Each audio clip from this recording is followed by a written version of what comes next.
Voilà, nous sommes opérationnels, donc vous pouvez faire à votre guise. Donc, je peux partager. Alors, déjà, ben, bonjour. Merci à cette charmante personne d'être parmi nous. Je sais que dernier jour, dernière heure, c'est compliqué.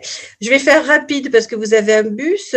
Est-ce que je peux juste vous demander qu'est-ce qui a motivé votre présence? Euh, je voulais juste me renseigner sur les différents parcours c'est même pas ce que je veux faire de base, ça veut venir. D'accord, ok. Donc, vous vouliez un petit peu connaître les établissements, les maisons familiales rurales. Vous n'avez pas d'idée de métier précis?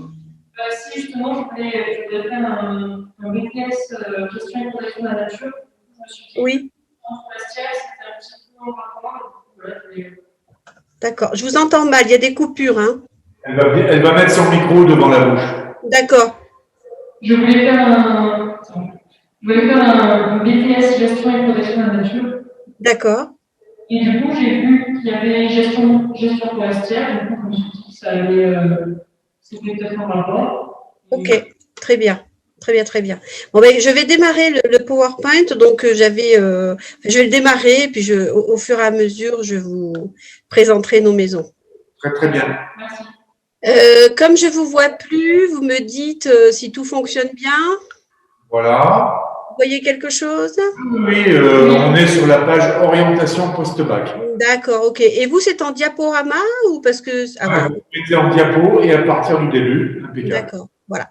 Donc effectivement, les maisons familiales rurales, nous allons de la quatrième au bac plus 3.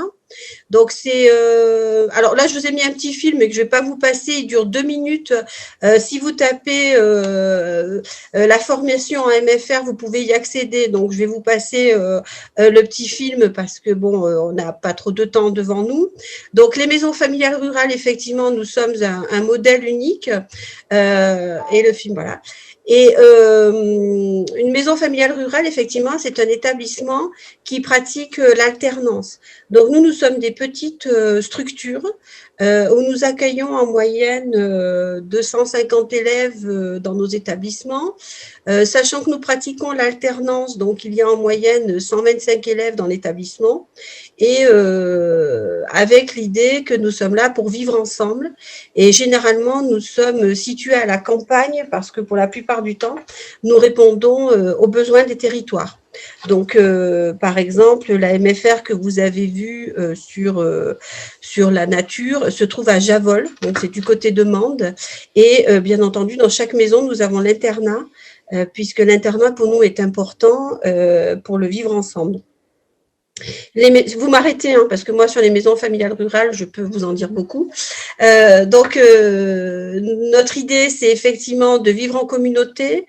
Nous sommes des associations où les parents et les différents adhérents sont responsables et impliqués dans les dispositifs pédagogiques. Même si vous êtes en bac plus 2, même si vous êtes en BTS, cette notion d'association est très importante pour nous, puisque vous vivez vraiment tous ensemble.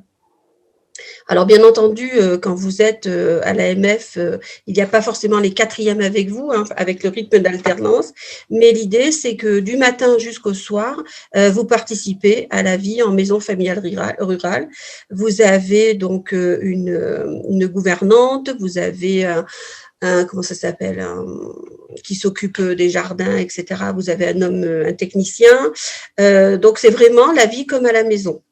Donc, ce qu'il faut retenir des MFR, c'est qu'effectivement, donc nous sommes une école à taille humaine, que nos formateurs, enfin nos enseignants sont appelés formateurs, moniteurs, parce qu'ils vous accompagnent et sur l'aspect pédagogique, mais aussi sur l'aspect humain. C'est-à-dire que un formateur moniteur va passer aussi du temps avec vous lors des veillées. Il y a des veillées. Alors, l'internat n'est pas obligatoire, mais comme vous venez de loin, c'est conseillé.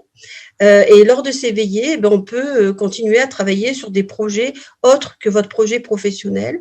Et on peut donc, comme ça, créer une synergie familiale. Bien entendu, le suivi de votre insertion professionnelle est une de nos priorités, puisqu'on veut vous amener de manière efficace et efficiente vers votre diplôme. Nous pratiquons donc cette fameuse alternance pour laquelle nous sommes reconnus, et nous avons effectivement aussi des valeurs éducatives très prononcées, avec la possibilité de partir vers un Erasmus en Europe, puisque nous avons des programmes Erasmus. Est-ce que vous avez peut-être des questions à me poser par rapport à... Alors, je vous les fais courtes, hein, parce que 80 ans plus de 80 ans de vie en MFR, c'est très long, mais je veux pas vous ennuyer avec les histoires de la MF, quoi. Non, c'est bon, merci. C'est bon? Monsieur Rem, avez-vous des questions?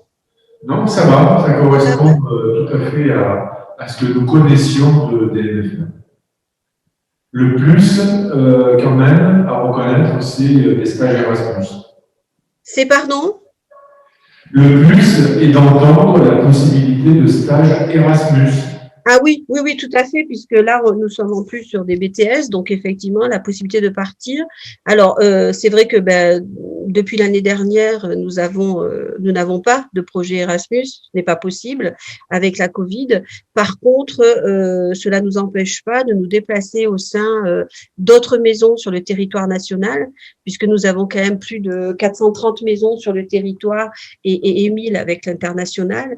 Donc, on fait toujours ces échanges pour que nos jeunes puissent découvrir ailleurs comment fonctionne aussi leur formation.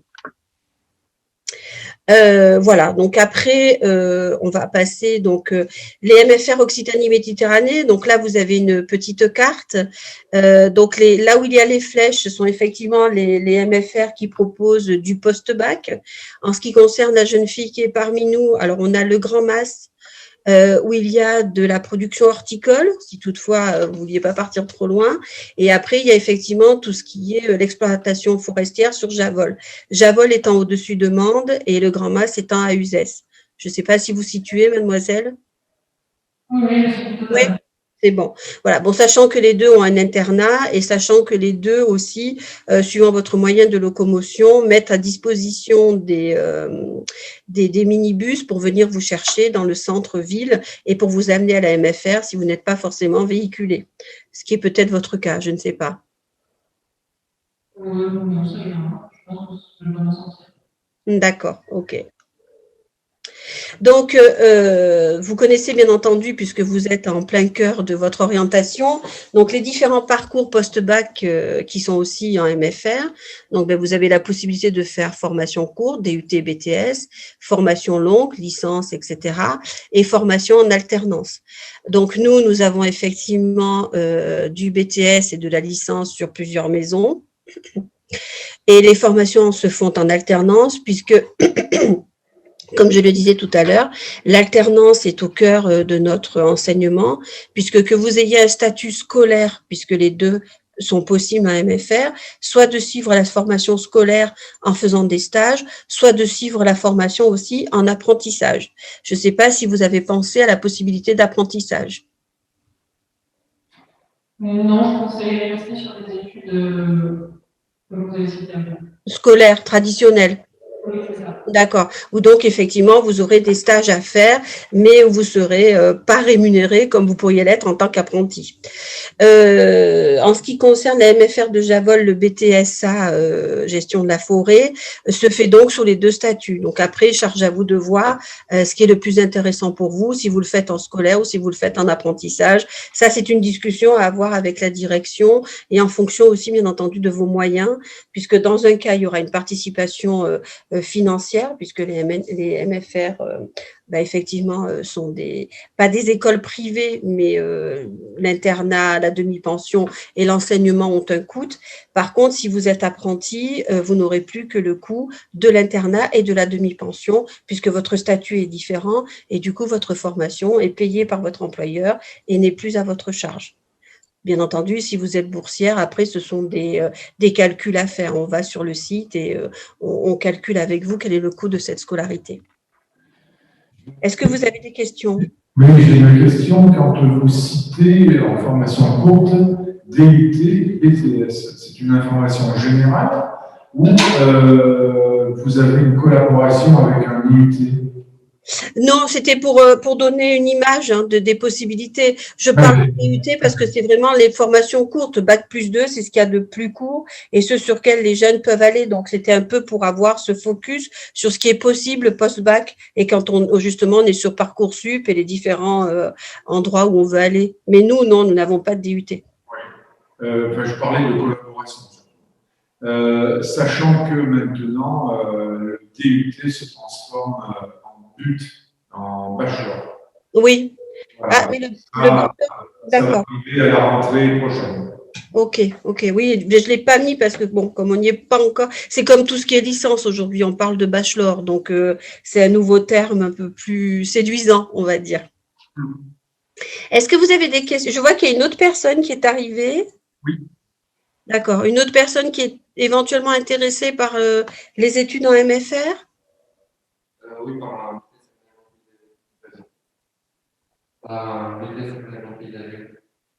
Alors, excusez-moi, alors je pense pas être sourde d'oreille, mais j'ai un peu de mal à vous entendre.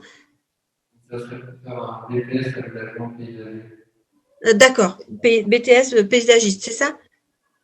Oui. D'accord, ok. Donc, je vais peut-être revenir à un slide avant qui se fait. Alors, tout ce qui est paysagisme, effectivement, se fait sur Uzès. Hein. On n'est plus sur la forêt à Javol et paysagisme, on est plus sur le Grand Mas à Uzès. Ok. Alors, à la MFR de Marguerite, on a un BTS technico-commercial animaux d'élevage et de compagnie. Je ne vais pas m'étendre dessus parce que je pense que ce n'est pas mon public, donc je ne vais pas vous embêter avec ça. Donc, Javol et Uzès. Donc, effectivement, sur Javol, on a tout ce qui est gestion forestière qui se font donc en étudiant et en apprenti, comme je vous ai dit tout à l'heure. Donc là, effectivement, on va travailler autour de la forêt, avec sur le travail des essences, le travail de la coupe, le travail de la vente aussi. Qu'est-ce qu'on fait du bois qu'on coupe, etc. Donc là, je vous le fais de manière très généraliste. Ce que je vous propose, c'est d'aller sur chaque site et de voir un petit peu on a des petits films sur YouTube qui peuvent vous apporter aussi pas mal d'informations. Et sur USES, on a donc le BTSA production horticole qui se fait aussi en statut étudiant apprenti, donc au Grand Mas, et où là, effectivement, on est aussi sur le travail, tout en étant sur la production horticole, on est aussi sur le travail de l'espace vert, puisque nos étudiants qui font la production horticole fournissent les pépiniéristes et font du travail de paysagisme avec les différentes mairies ou d'autres institutions qui font appel à nous. Est-ce que vous avez des questions par rapport à ces deux formations? Non, pas de questions. Pas de questions? Très bien. Alors, j'avais aussi, donc, je vais passer sur le diplôme de la MFR de Saint-Hippolyte-du-Fort, où nous étions plus sur du service à la personne. Et je ne vous cache pas que je vais arriver à la fin de ce que j'avais prévu, puisque effectivement, il n'y a pas eu le développement sur les deux autres MFR. Moi, ce que je souhaiterais savoir, c'est aujourd'hui, vous êtes tous en terminale, c'est ça? Oui. Oui, sur des terminales générales ou des terminales… Terminal général. Terminale générale, d'accord. Et le jeune homme? J'entends pas, je suis désolée. SPI 2D. D'accord, très bien. Et est-ce que vous avez déjà fait des stages par rapport aux métiers vers lesquels vous souhaitez vous orienter aujourd'hui? Mais j'ai contacté une entreprise. J'ai du mal à vous entendre, je suis vraiment… Alors, je vais reprendre le relais. Je crois qu'il y songeait, mais il a du mal à trouver une entreprise pour déjà voir comment ça marche. Tout à fait. Alors, ce que vous pouvez peut-être faire, Madame Fon, c'est d'arrêter le partage d'écran. Oui, je vais l'arrêter, il n'y a pas de souci. On se voit. Voilà, très bien. Voilà, très bien. Ah, mais il y avait une troisième jeune fille. Je pensais qu'en fait, excusez-moi, vous n'avez pas vu mademoiselle du devant. Et C'est du maquillage. Ah, d'accord. Non, c'est mon assistante C'est votre assistant. D'accord, très bien. Ok, la semaine, voilà, tout ok, simplement. ok. Très bien. Alors, je suis allée, c'est vrai, très rapidement sur la vie en MFR, mais bon, que dire de plus? Je crois que je vous ai quand même dit l'essentiel. C'est vrai que bon, nous sommes différents parce que nous pratiquons cette alternance et que c'est vraiment notre fondamental, hein. C'est vrai que depuis la quatrième, les jeunes vont, par exemple, en quatrième, troisième, font autant de semaines de cours que de semaines en stage, puisque notre comment dirais-je, intérêt, c'est que le jeune connaisse au mieux les différents métiers pour aller vers un projet professionnel. Et effectivement, c'est la même chose qui se passera après votre bac, c'est-à-dire que si vous venez en MFR, donc les doubles statuts, soit possibilité d'être scolaire, soit possibilité d'être apprenti, et les stages vous permettront d'affiner de plus en plus votre orientation. C'est vrai que vous allez vers des métiers qui sont comment dirais-je, qui sont physiques, qui demandent beaucoup, mais par contre qui sont des métiers aujourd'hui où on a énormément de demandes. Je prends par exemple la MFR du Grand Mas. Chaque année, nous avons des entreprises qui ont besoin de jeunes en apprentissage sur les différents métiers de l'agriculture, et nous n'avons pas de jeunes en face parce que c'est vrai que l'agriculture attire beaucoup moins que d'autres métiers comme la cuisine, comme l'immobilier, comme tout ce qui va être informatique, jeux, etc.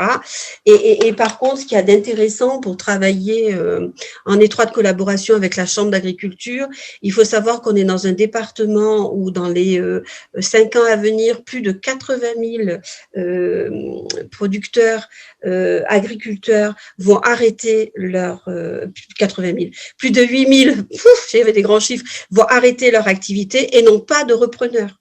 Ça veut dire qu'aujourd'hui, vous pouvez vraiment être les futurs agriculteurs de demain avec des nouveaux métiers. Hein. Je prends par exemple la viticulture où on travaille avec des drones pour surveiller ces champs, où on travaille aussi sur tout ce qui est le développement durable en récupérant l'eau de la rosée pour arroser ces champs aussi, ou dans la foresterie, on est très très attentif à replanter des essences qui sont en cohésion avec bien entendu le territoire et le terroir. Donc aujourd'hui, moi je pense que ce sont des métiers qui ont changé et qui ont effectivement besoin de jeunes comme vous parce que il y a des choses à inventer. Et par contre, il y a des entreprises à reprendre pour lesquelles, bien entendu, vous pouvez être aidé, même si vous êtes jeune, et vous pouvez en plus avoir l'accompagnement d'une personne qui a toute son expérience. Donc, oui, effectivement, vous n'êtes pas nombreux, mais vous êtes quand même les personnes sur qui vont pouvoir se reposer la nation de demain, quoi. C'est une des questions que je voulais vous poser. Oui.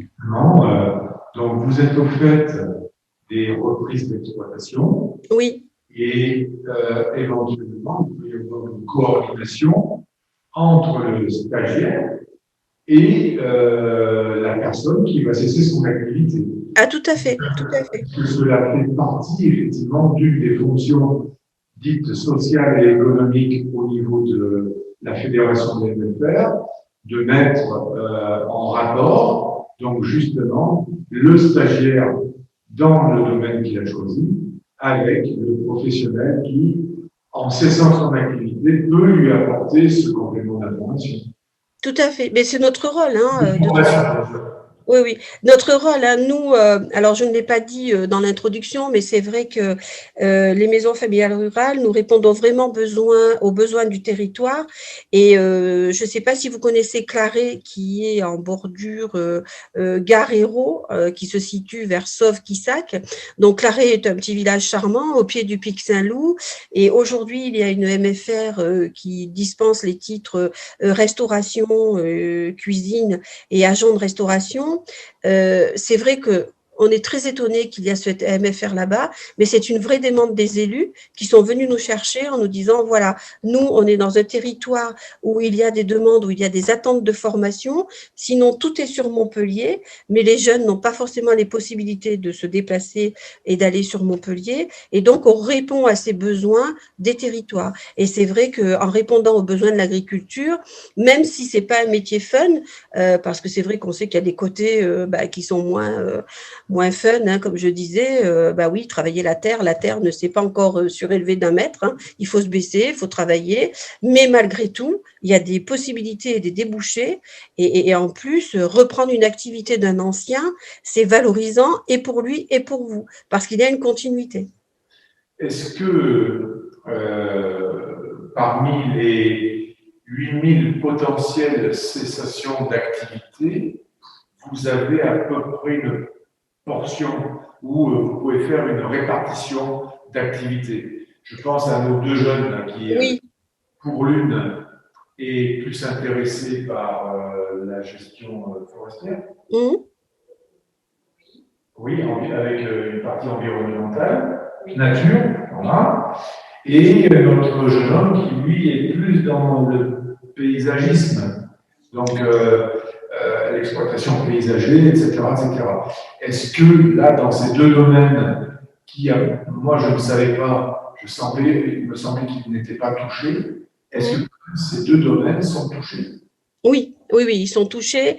Alors, par exemple, aujourd'hui, là où on a le plus de mal à recruter, c'est dans le maraîchage, c'est-à-dire tout ce qui est la production fruits, légumes, etc.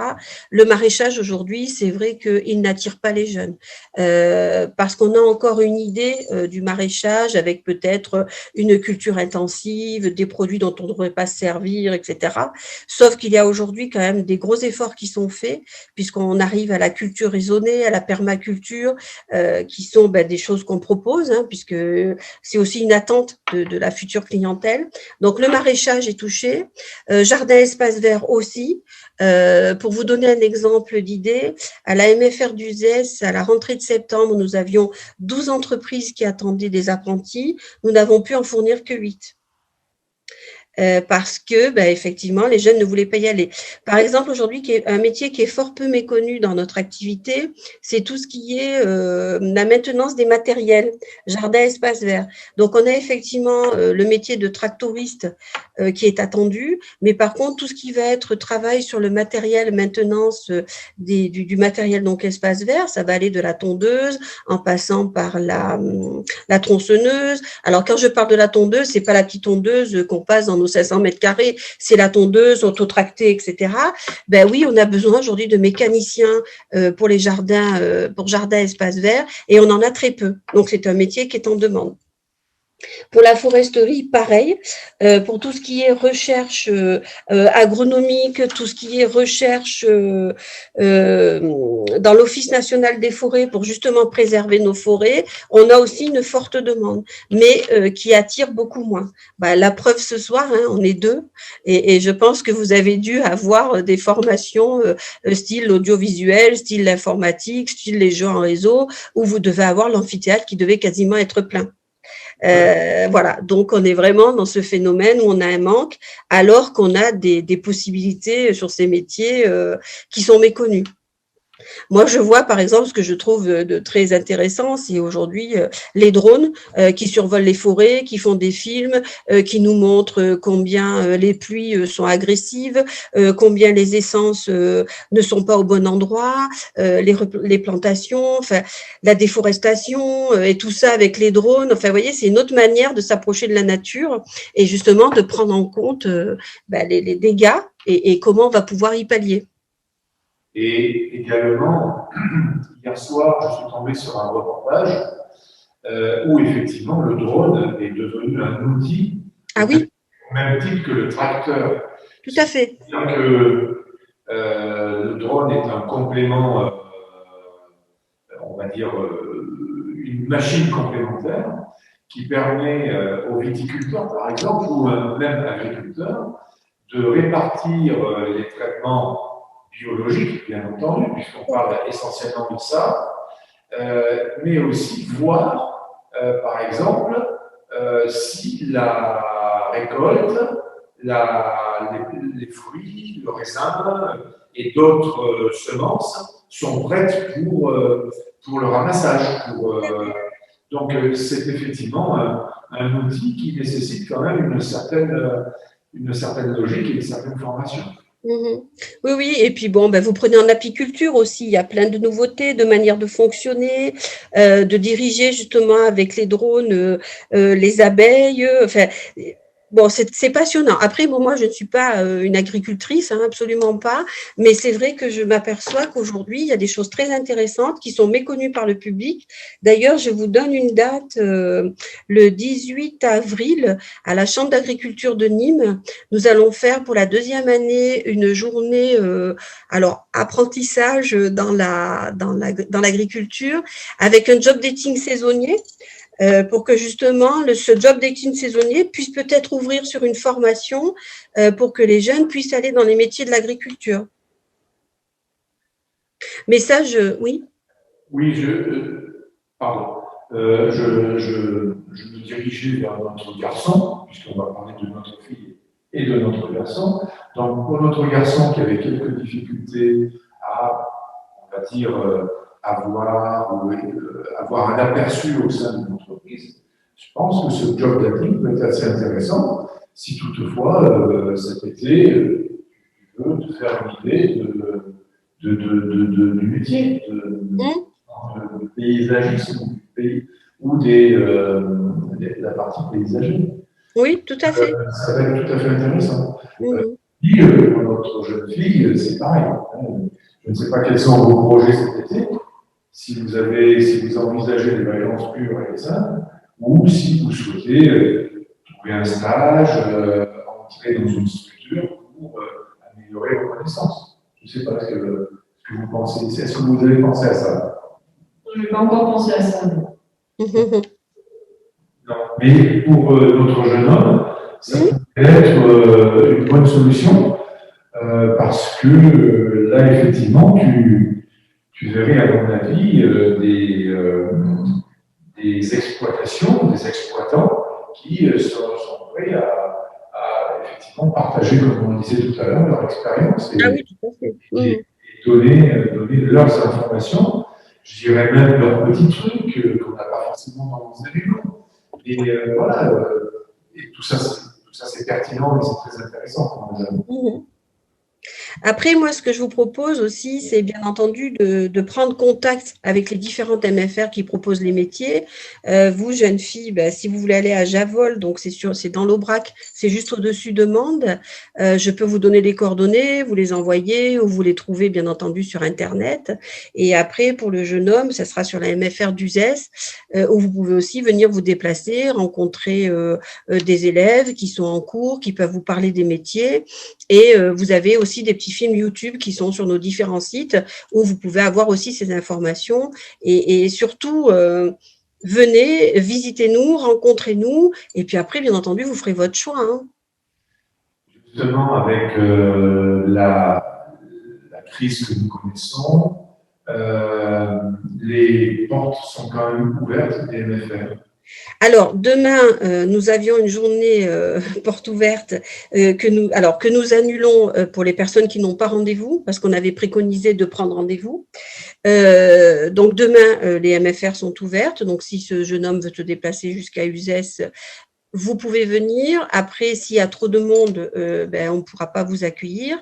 Moi, ce que je vous invite, c'est vraiment à téléphoner, à prendre rendez-vous et on peut faire un rendez-vous virtuel. C'est-à-dire qu'on peut, bien entendu, vous pouvez rencontrer le directeur, sachant que pour chaque inscription à MFR, la plupart du temps, vous passez 1 heure en entretien avec la direction et dans cette heure-là, justement, vous affinez toutes vos motivations pour être sûr que vous preniez la bonne option. Parce que c'est vrai que partir, Mende, Uzès, etc., c'est un investissement et il faut être sûr que vous soyez sur la bonne orientation.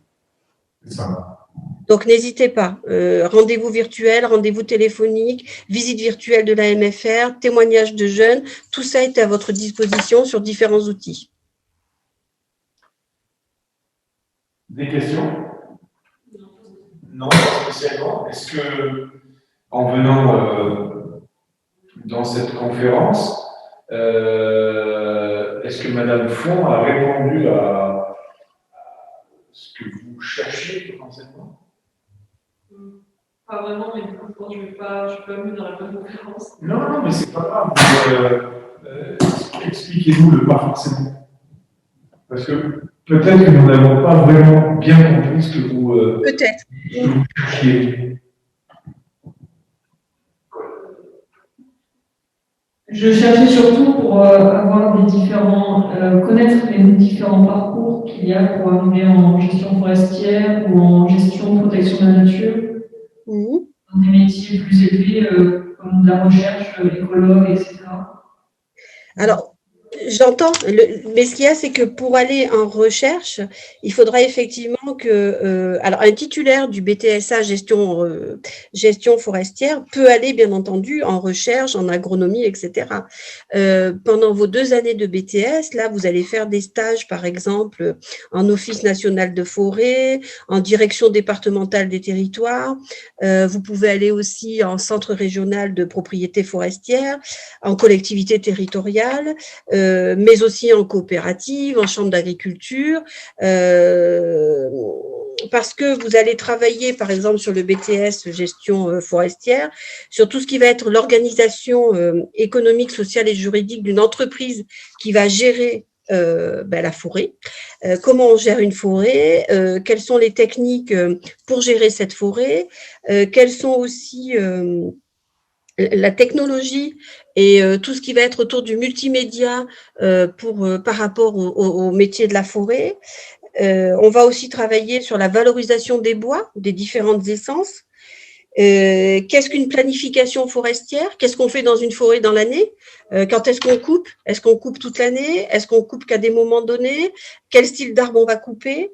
Les initiatives locales, qu'est-ce qui se passe localement par rapport à la gestion des forêts? Mais c'est sûr que sur le travail de la forêt, il faudra que vous soyez dans une région forestière. Dans le Gard, la gestion forestière, elle va être courte. Il va falloir quand même malgré tout que vous alliez dans des régions où il y a de la forêt qui vous entoure. Oui, je comptais partir du Gard. Oui. Justement, et retrouver d'autres territoires. Mais c'est vrai que pour aller vers le travail de la forêt, pour son aménagement, pour sa gestion, il va falloir que vous partiez, effectivement. Et après, par exemple, ce qu'il y a aussi dans le BTSA de la gestion forestière, ça va être l'écoulement de ce bois. Est-ce que cet écoulement, on va le faire auprès de particuliers, auprès d'entreprises qui vont faire peut-être des meubles, auprès d'entreprises qui vont faire du papier. Donc, vous allez travailler aussi sur l'écoulement du bois. Mais tout ça, il va falloir aussi que vous le fassiez. Enfin, il y aura une partie communication aussi. Comment vous allez communiquer sur, par exemple, que vous avez du bois à écouler et comment vous voulez l'écouler? Quelle va être la partie commercialisation? D'accord, merci. Et jeune homme, est-ce que j'ai répondu à vos questions ou peut-être pas? Moyennement. Moyennement. Pourquoi? Dites-moi, qu'est-ce que vous vouliez plutôt savoir? Je recherchais plutôt un architecte paysagiste. Oui. Donc, oui, vous avez entendu. Donc, pas trop le domaine du bois, le design, c'est plutôt dans le domaine créatif. Oui, Voilà. Le domaine créatif, effectivement, avec un architecte paysager. Alors, ça, bien entendu, mais ça va être pareil, ça va être dans un deuxième temps, parce qu'il va falloir d'abord que vous travaillez sur les différentes essences, sur les différentes possibilités, parce que quand on crée un parterre, alors effectivement, il y a de l'art, il y a ce côté architecture, etc. Mais par contre, le choix des essences, lui, il est important. Si vous voulez un parterre fleuri, c'est un exemple, il va falloir que vous soyez capable de connaître les essences qui vont fleurir au printemps, à l'automne, l'été, qu'est-ce qui va résister l'été à nos chaleurs en plus, si vous le faites dans la région. Donc ça, effectivement, il va falloir d'abord, au préalable, que vous travaillez, bien entendu, toutes les essences et tout ce qui va être la production horticole. Donc c'est pour ça que nous, à la MFR d'Uzès, on propose ce BTS pour justement pouvoir ensuite fournir les différents techniciens des jardins espaces verts pour qu'ils puissent organiser leur architecture florale et leur architecture verte, on va dire, pour que vous soyez dans la bonne idée de ce qu'il faut mettre à cette période. Ah oui, d'accord. Après, ce que vous pouvez faire avant d'aller sur un BTS aussi, c'est peut-être aller tout simplement sur un CAP technicien jardin espace vert, que du coup vous allez faire en 1 an, puisque vous avez le bac, et au bout de cette année de technicien jardin espace vert, où vous allez découvrir les métiers, donc jardin espace vert, là vous verrez quelle option vous voulez prendre. Si vous voulez plus partir sur une conception architecturale des espaces verts, ou si vous voulez partir plus sur le travail de la production pour justement les jardins espaces verts. Mais l'idée de partir en CAP sur 1 an, ça peut aussi être une manière de découvrir le métier, soit en apprentissage, soit en scolaire, et de découvrir justement ce qui se passe en jardin espace vert si vous ne connaissez pas du tout. C'est une des possibilités aussi, hein, effectivement. Après, je pense à d'autres études, bien entendu, hein, mais là, dans l'immédiat, on peut obtenir sous 2 ans une qualification très élaborée dans ces 2 domaines. Je suis désolé, c'est le coup. Effectivement,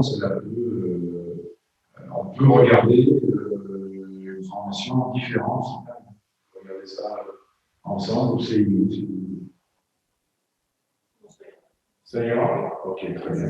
Bon, merci beaucoup. Je pense que vous avez des bus à prendre, donc je ne veux pas vous retarder plus. Si vous avez d'autres questions, n'hésitez pas. Vous avez bien entendu nos coordonnées sur le net. Et puis, on est à votre disposition pour votre orientation. Et si on vous permet aussi de savoir ce que vous ne voulez pas faire, c'est une bonne idée. Oui. De toutes les façons, vous n'hésitez pas, Madame Font, de m'envoyer des informations, des liens vidéo. Je les placerai sur notre chaîne YouTube. D'accord. Et également, il y a déjà des liens, hein, j'ai déjà placé des informations sur les MFR, mais n'hésitez pas, parce que cette banque de données va subsister pendant 1 année. D'accord. Peut-être même plus, et ça permet toujours à nos jeunes de venir sur notre espace pour découvrir, là aussi d'une manière filmée, ce que nous avons abordé ce soir, et c'est aussi une bonne base d'information. Voilà. Est-ce que je peux juste poser une petite question à nos 2 jeunes personnes présentes? Ouais. Est-ce que vous vous êtes rendus sur le salon virtuel de l'étudiant? Oui. Oui. Et vous avez, vous avez trouvé les informations? Qu'est-ce qui vous a peut-être manqué? Parce que, alors, juste pour vous dire, nous, on est en questionnement pour savoir comment répondre au mieux aux orientations des jeunes dans cette période où on ne peut pas faire du présentiel. Qu'est-ce que vous avez trouvé? Est-ce que vous avez trouvé ce que vous voulez? Est-ce qu'il vous a manqué des choses? Mais d'une manière générale, hein, en sortant du domaine des MFR, bien sûr. J'ai globalement trouvé ce que je voulais. Je n'ai pas eu besoin de... oui, j'ai trouvé ce que je voulais. D'accord, ok. Et les entrées étaient faciles. À partir du hall d'entrée, se retrouver dans un espace, une activité, secteur d'activité particulier, c'était assez facile, c'était bien guidé. Et il y a eu aussi des contacts avec un animateur, avec un conseiller. Non, voilà, c'était une visite avec une lecture d'informations. Voilà. D'accord. Ok. Oui, on est encore, je dirais, au balbutiement des informations virtuelles. Bien sûr. Je sais que personnellement, sur certains salons, ça a été difficile de rentrer et de quitter la salle d'attente. Parce que il y avait certainement beaucoup de demandeurs et beaucoup de visiteurs, et il y a forcément un nombre de personnes qui peuvent rentrer simultanément. il faut attendre un petit peu pour avoir l'information, c'est vrai. Tout à fait, tout à fait. Bien, merci beaucoup. Bonne soirée à vous.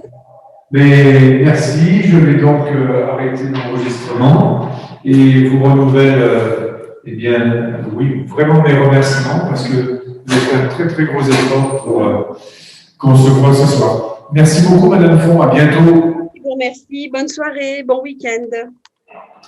Au revoir. Au revoir.